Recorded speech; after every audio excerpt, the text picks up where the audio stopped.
Blood test లేకుండా supplement తీసుకోవడం అంటే బ్లైండ్ డ్రైవింగ్ చేసినట్టే. టాబ్లెట్ తీసుకుంటే ఇన్స్టాంట్గా రిలీఫ్ అయితే వస్తుంది, కానీ మన బాడీలో ఉన్న స్మాల్ పెరిగే కొద్దీ మన బాడీ సిగ్నల్స్ మనం పట్టించుకోము, హెల్త్ మార్చుకోము, డైలీ లైఫ్ స్టైల్ మార్చుకోము, స్లీపింగ్ ప్యాటర్న్ మార్చుకోము, స్ట్రెస్ మార్చుకోము. ఇవేవి మార్చుకోకుండా ఇన్స్టాంట్గా అయిపోవాలి అంటే ఎలా కుదురుతుంది?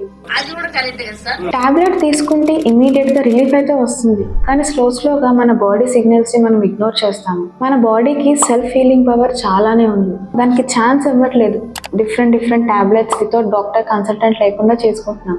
మన బాడీని ఫస్ట్ ఎనిమీలా కాకుండా ఒక డాక్టర్గా చూడండి. మన బ్రెయిన్ని డాక్టర్గా చూడొద్దు, మన బాడీని డాక్టర్గా చూసుకోండి. ఎందుకంటే బాడీకి మాత్రమే సెల్ఫ్ హీలింగ్ పవర్ ఉంటుంది.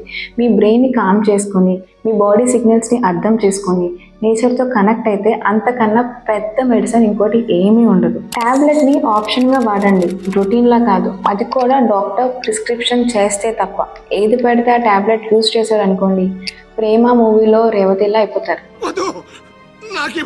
టాబ్లెట్ మీద నమ్మకం కాకుండా మీ బాడీ మీద మీరు నమ్మకం పెట్టుకుంటే బాడీ హెల్తీగా ఉంటుంది.